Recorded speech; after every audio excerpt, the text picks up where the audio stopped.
क्या जरूरी है कक्षा में प्रथम आना? यदि हमारे प्रयास कामयाब ना हो तो हम विफलता को कैसे लें?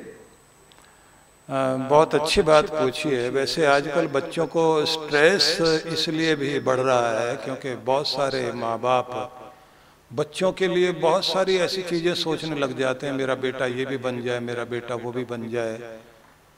मैं यहाँ पेरेंट्स को एक बात जरूर कहना चाहूँगा, जब तक आप अपने सपने बच्चों को दे रहे होते हैं आपका बच्चा कामयाब नहीं होता। बच्चा कामयाब जब होता है जब आपके सपने नहीं, उसका सपना खुद का हो कि मैं ये बनना चाहता हूं, जब वो सपना देखता है तब वो कामयाब होता है। कभी कभी कुछ ऐसी चीजें होती हैं कि बहुत प्रयास करने के बाद भी हमें सफलता नहीं मिलती। शायद भगवान कुछ और आपसे बड़ा कराना चाहता है। तो कभी भगवान की मर्जी को भी ध्यान में रख करके उस बड़े को सोचिए जो आपके लिए है। और एक बात और, एक बार दो बार की विफलता को विफलता मत माने। मैदान में हार मान लेना हार नहीं है, मन में हार मान लेना हार है। यदि आप लगातार कोशिश करेंगे तो जरूर कामयाब होंगे। और जबरदस्ती बच्चा जो नहीं चाहता वो हम बनाने लग जाएं तो हम स्ट्रेस देते हैं। इसलिए रविंद्रनाथ टैगोर ने एक बड़ा अद्भुत प्रयोग किया था शांति निकेतन में, ओपन स्कूल वाला। और उन्होंने इस बात पर बड़ा बल दिया था कि बच्चे जो होना चाहते हैं, जो करना चाहते हैं, उनको पढ़ा जाए, समझा जाए। जबरदस्ती आप उन पर अपनी इच्छा मत ला दें, नहीं तो उनका विकास रुक जाएगा। तो बच्चों के लिए तो मैं यही कहूँगा, एक तो हार नहीं माननी चाहिए, और अगर उसके बाद भी आप किसी चीज में पीछे रह गए तो कई बार ऐसा होता है कि आपके लिए भगवान कुछ और बड़ा देना चाहता है। उस बड़े की तरफ ध्यान दीजिए और एक न एक दिन आप देखेंगे आप ज्यादा सफल होंगे। और मुझे एक एग्जाम्पल याद आता है, एक व्यक्ति का अमेरिका में लगभग 150 चाय के कॉर्नर है, टी कॉर्नर है, और वो एक चर्च में वहां मैनेजर था।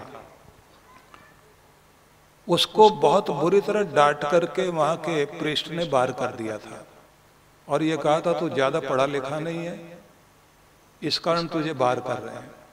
और वो बाहर जा करके उस दिन उसको पैसे की बहुत जरूरत थी, तो एक टी स्टॉल पर जाके बैठा।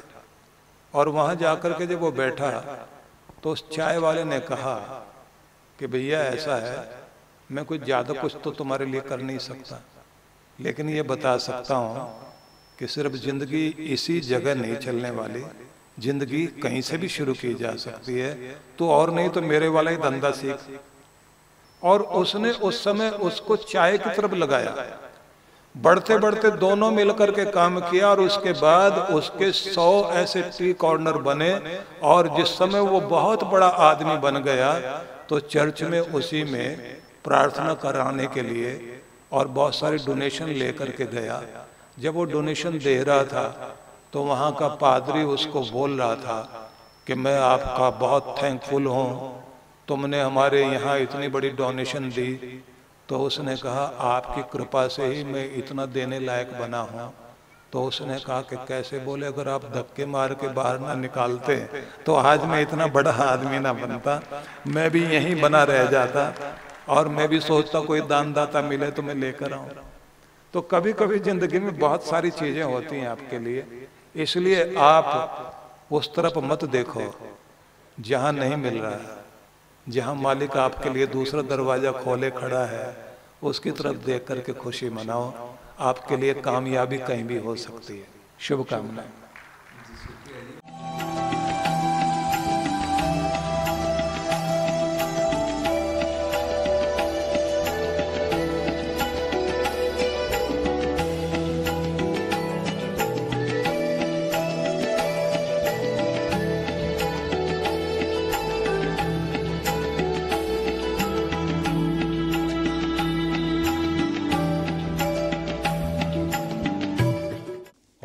ओम श्री परमात्मने नमः। आप सभी भक्तों को बहुत बहुत शुभकामनाएं और आशीर्वाद। और आप सब के लिए प्रत्येक वर्ष की तरह 108 कुंडीय श्री गणेश लक्ष्मी महायज्ञ का आयोजन इस बार फिर से आनंदधाम आश्रम में आयोजित किया जा रहा है।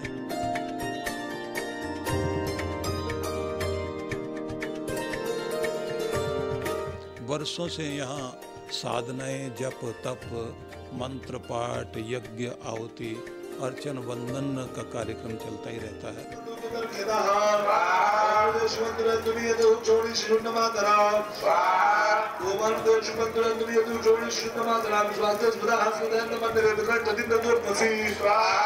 इस बार विशेष रूप से यज्ञ का कार्यक्रम तो रखा ही है, साथ साथ में सभी भक्तों को हम जो भी आएंगे उन सबको ये चाहेंगे कि यज्ञ कुंड के पास या फिर बाहर परिधि में बैठ करके आप सब लोग मंत्र पाठ करें, जो आपको सिखाया जाएगा कि सभी लोग जो है गणेश चतुर्शीर्ष का और श्री सूक्त का साथ साथ पाठ करेंगे।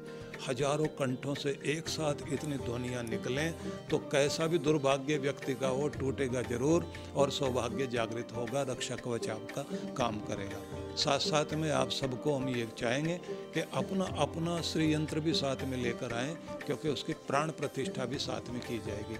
और एक विशेष चीज़ इस बार वैभव साधना अनुष्ठान साथ साथ में कराएंगे और वरदान सिद्धि साधना, तो इसकी बुकिंग अलग होगी। तो ये दोनों चीज़ें आप यज्ञ में भी भाग लें और साधना में भी भाग लें। साथ साथ में एक मज़े की बात ये रहेगी कि सुबह जैसे यज्ञ चल रहा है तो शाम को अनुष्ठान वाले कार्यक्रम और कुछ अलग तरह की चीज़ें भी इस बार होंगी जो बहुत आकर्षक होंगी और आपको जो है बहुत आनंद उसका आएगा। तो मैं चाहूँगा कि इस कार्यक्रम में आप बढ़ चढ़ कर भाग लें। और यदि कोई नहीं आ पा रहा है तो संकल्पित यजमान बन करके अपने घर में बैठे बैठे ही आप सामने उसमें शामिल हो करके और उसी तरह की मनोभावना बनाएं।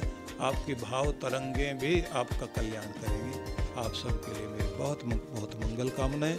6 अक्टूबर से 9 अक्टूबर का दिन आप बुक कर लीजिए और आनंदधाम आश्रम में पधारिए।